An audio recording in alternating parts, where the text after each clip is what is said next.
मनीष बाबू, वही आपसे सवाल है कि मैंने कुंदरकी का जब परिणाम आया था तो उस दिन कहा था कि कुंदरकी एक केस हिस्ट्री होनी चाहिए राजनीतिक दलों के लिए, सबके लिए, केवल सपा के लिए नहीं।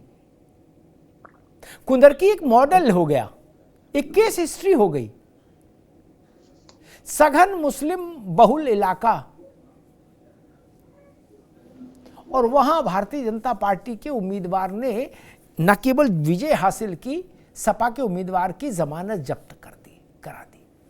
मेरे दृष्टि याद में, जितना मुझे याद है, बाकी आप लोग उस पर गूगल पे ढूंढेंगे तो शायद मिलेगा, ऐसा कभी नहीं हुआ कि मुलायम सिंह की पार्टी का कोई आदमी 65% मुस्लिम इलाके वाले इलाके में जमानत जब्त करा ले। हार तो सकते हैं, जमानत जब्त नहीं हो सकती। मनीष बाबू, आप बिल्कुल सही कह रहे हैं अमिताभ जी, आपके ज्ञान को कौन क्वेश्चन कर सकता है। आपकी एनालिसिस बिल्कुल सही है, ये केस स्टडी के रूप में होना चाहिए। और जहां तक मुझे लगता है 24 का दंगा जो है ना, इसी 23 के रिजल्ट का प्रभाव था, क्योंकि ये किसी को भी उम्मीद नहीं थी। और हमें इसमें खुले दिल से आदरणीय योगी आदित्यनाथ जी की नीतियों की तारीफ करनी चाहिए कि कैसे उन्होंने वहां की जनता में इतना अपनी जगह बनाई कि वो इतनी अभूतपूर्व जीत लेके आए। ये दोनों जगह समझने की जरूरत है। बीजेपी के लिए भी ये केस स्टडी है कि बीजेपी ने क्या ऐसा अच्छा करा, कैसे उन लोगों के मन में ये विश्वास दिलाया कि वो बीजेपी के साथ ज्यादा सुरक्षित है, ना कि सपा के साथ। क्योंकि ऐसा हो ही नहीं सकता कि इस तरीके का कोई चुनाव कोई पुलिस या प्रशासन जिता दे। ये सिर्फ और सिर्फ कार्यों की जीत है, जो उनको अच्छा लगा है, जो चीजें उन्हें मिली हैं, जो वादे उनसे करे गए थे वो वादे उन तक डिलीवर हुए, और उन्हें यह विश्वास है कि आगे ऐसे वादे चलते रहेंगे। और ऐसे दंगे जो कि संभल में हुए थे 24 को, या आगे भी कभी होंगे, वो बीजेपी के हाथ और योगी आदित्यनाथ जी के हाथ और मजबूत करेंगे। क्योंकि जनता ये जानती है कि दमन के रास्ते से शासन नहीं होता। आपको जनता को विश्वास दिलाना पड़ेगा, और अगर योगी आदित्यनाथ जी जैसे नेता उनको ये विश्वास दिलाने में कामयाब हो गए कि आपका विकास मेरे साथ है, तो हमें लगता है 27 के चुनावों में हमें कुछ अभूतपूर्व परिणाम ना देखने को मिले। क्योंकि जो 24 में वादे हुए थे जून के चुनाव में, वो पूरे होते जनता को नहीं दिख रहे। जी, प्रशांत पटेल, बात वो मनीष जी ने भी कही, मैं फिर उसको रिट्रेट करता हूं कि कुंदरकी सपा के लिए ही स्टडी नहीं है, किसी स्टडी नहीं, सपा से ज्यादा मैं कहूंगा भाजपा के लिए भी है। क्योंकि वहां जो हुआ वो पॉलिटिकल मिरेकिल है। कैसे हो गया उसकी तो पड़ताल होनी चाहिए। नहीं, उसने इंडियन पॉलिटिक्स की जो थ्योरीज प्रवेल कर रही हैं, उन थ्योरीज को पलट दिया कुंदरकी ने। प्रशांत जी। जी, अभी जैसे रिसेंट चुनाव को अगर हम अमिताभ जी देखें तो पहले जो एंटी इनकम्बेंसी का दौर होता था, अब पिछले कुछ वर्षों से मैं देख रहा हूं कई राज्यों में प्रो इनकम्बेंसी का दौर चल रहा है। चाहे हरियाणा हो, महाराष्ट्र हो, मध्य प्रदेश हो, झारखंड हो, जिन राज्यों में हम हारे भी हैं, कि जो सरकारें हैं उन्हीं के पक्ष में इनकम्बेंसी चल रही है। ये भी एक नया ट्रेंड राजनीति का इस समय चालू हुआ है। और भारतीय जनता पार्टी तो चूंकि हर चुनाव का रिजल्ट के बाद हम लोग उसकी समीक्षा करते हैं, हमारे जो नेता होते हैं, प्रभारी होते हैं, जो महासचिव होते हैं, जो चुनाव प्रभारी होते हैं, राज्य के प्रदेश अध्यक्ष, कोर कमेटी, उसकी प्रदेश स्तर पर और केंद्रीय स्तर पर उसकी समीक्षा होती है। हम हारते हैं तब भी समीक्षा करते हैं कि हमारे क्या कमियां रह गई, जीतते हैं तब भी समीक्षा करते हैं कि भाई इसमें क्या क्या चीज हम और अच्छा कर सकते हैं, उसको और राज्यों में इंप्लीमेंट कर सकते हैं। और निश्चित तौर पर जिसकी सरकार होती है उसके ऊपर जिम्मेदारी भी अधिक होती है, जवाबदेही भी अधिक होती है। हम सरकार में, सत्ता में, दूसरी बार तो हमारी जवाबदेही भी है। तो हम इसको समय समय पर इंट्रोस्पेक्शन भी करते रहते हैं, कहीं कोई कमी है तो उसको हम ठीक करने का भी प्रयास करते हैं। महाराष्ट्र में जैसे थे हमने ठीक किया, मध्य प्रदेश में थे हमने ठीक किया, झारखंड में सपोज कि हमने कुछ हमारी कमियां रह गई, हम नहीं जीत पाए, हरियाणा में हमारी कुछ कमियां थी, लोकसभा चुनाव में हमने ठीक किया, लोकसभा में हमारे कम बताए थे, हमने ठीक किया।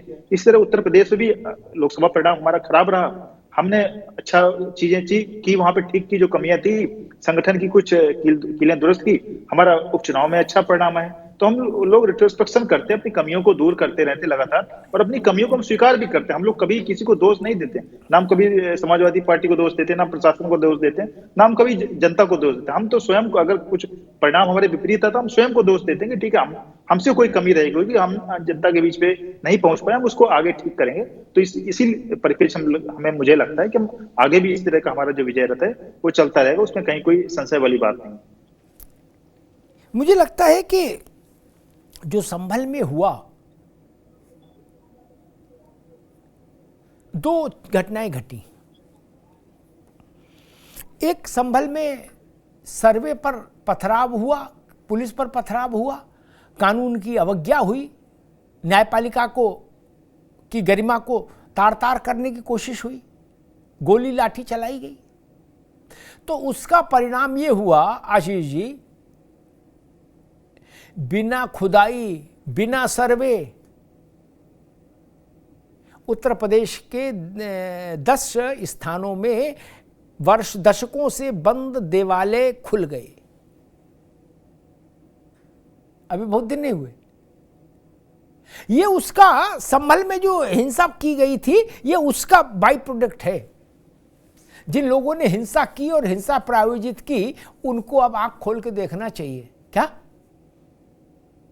कि आपने जो किया उसका फॉल आउट क्या आया, आउटकम क्या आया। मनीष जी, गंभीर बात कह रहा हूं, और ये सिलसिला अब रुकेगा नहीं ना।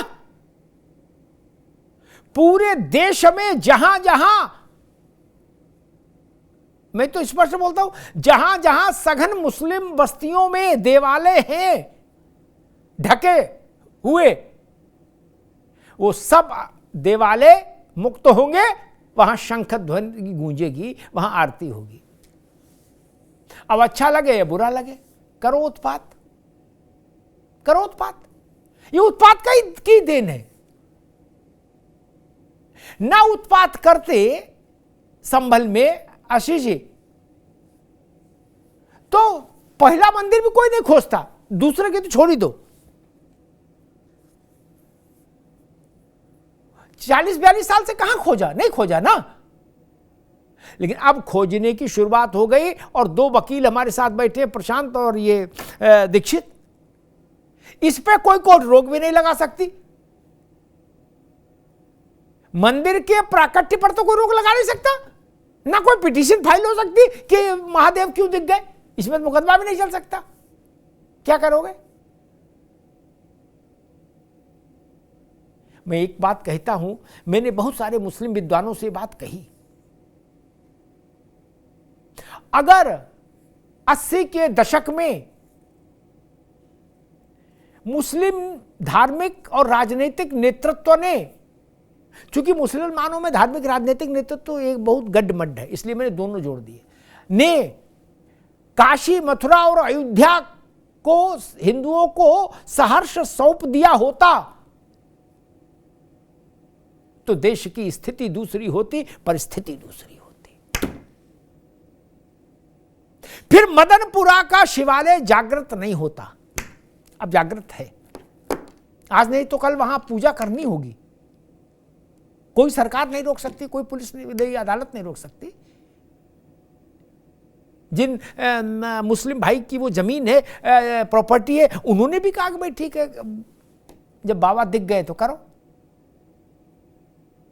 अब हर जगह शंख गूंजेगा, हर जगह शंख गूंजेगा। हमारे यहां देवठान एकादशी होती है, जिसको लोक भाषा में देवठान बोलते हैं और सुसंस्कृत भाषा में देवोत्थान बोलते हैं। क्या एक दिन आता है वो, प्रधान जी। अब ये देवोत्थान की प्रक्रिया लंबा चलेगी, और तब तक चलेगी जब तक सारे देव उठ नहीं जाएंगे, जागृत नहीं हो जाएंगे। देवताओं के शयन का काल बीत गया, बहुत लंबा रहा भारत में देवताओं के शयन का काल। अयोध्या में 500 वर्ष देव सोए मनीष भाई। 500 वर्ष बाद रघुवर जागे, और जागे तो क्या जागे, अयोध्या के माथे पर सौभाग्य की लिपि से हस्ताक्षर कर दिए।